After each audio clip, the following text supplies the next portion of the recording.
run through very quickly so as to bring you all up to speed on what happened and how did it happen.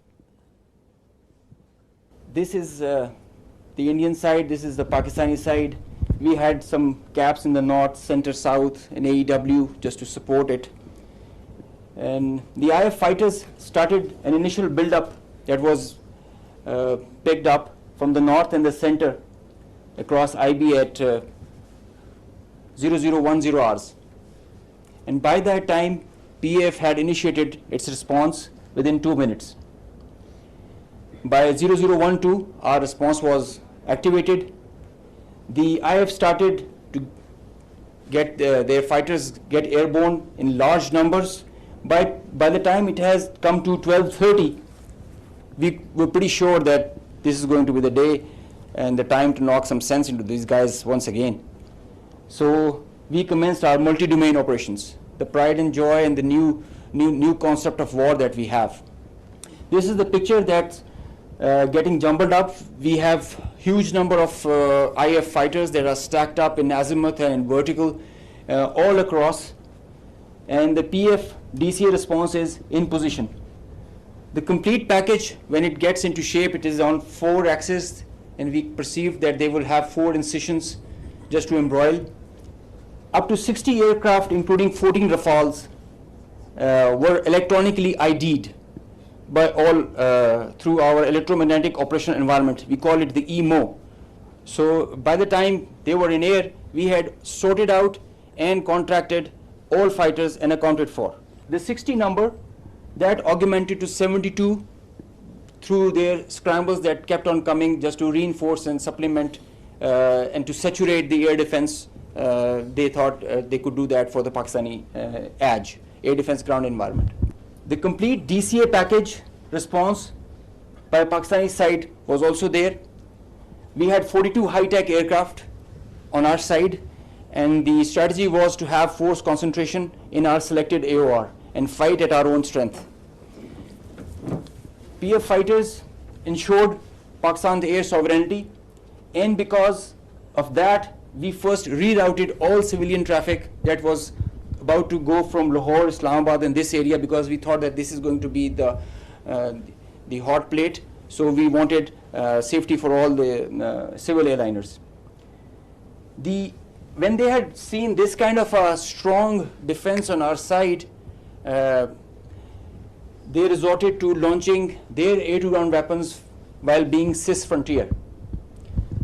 And as soon as they had launched the weapons, we could ID that instantly. And the Chief of the Air Staff, as I mentioned, he was in the COC. He has been there for a couple of nights. I have seen him there. So when I said that he spearheaded and he led from the front, he really did that. And he changed the contract. We were given the rules of engagement first to deter. And as soon as this thing happened, we changed our rules of the game in the air from deter to assure kill, deny own loss. PF strategy changed. We had a plan. We thought that Indians, the last time they said that they would have Rafales and they could have created any difference. So we targeted their center of gravity and the Rafales. That's why you see good numbers for that. We would have had more numbers, but we showed restraint. Ladies and gentlemen, the thing about this whole play time was this thing lasted for more than an hour. With so many large number of aircraft, so many large number of aircraft on both sides, with so many grinds, and the flow of the BVR, the modern warfare has changed so much that the long stick, the employment is if you don't shoot, you get shot. So that is why the art was to employ them optimally, and that was a big challenge for us. That is why I say that it has never happened before.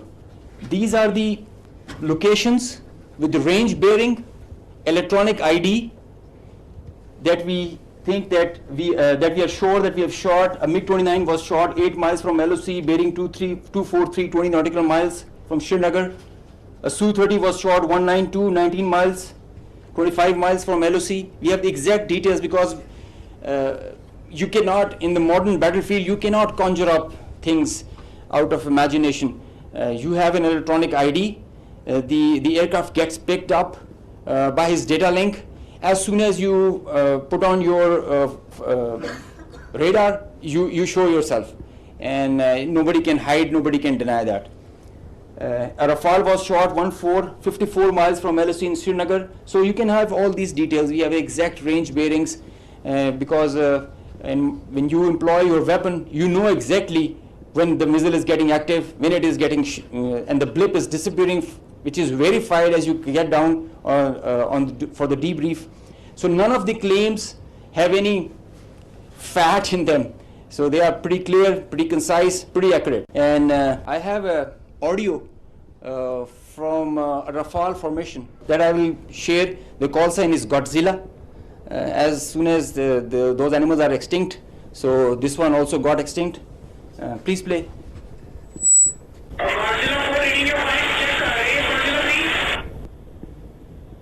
So he's asking whereabouts of his formation member.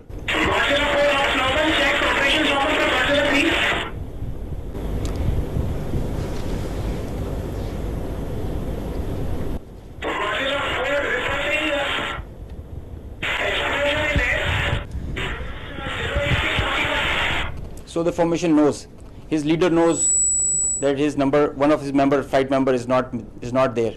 They have an RT. This is the original RT that they are exchanging, and they're asking about his position. He's giving his own operations as fine, but he has claims that I've seen an explosion in the air.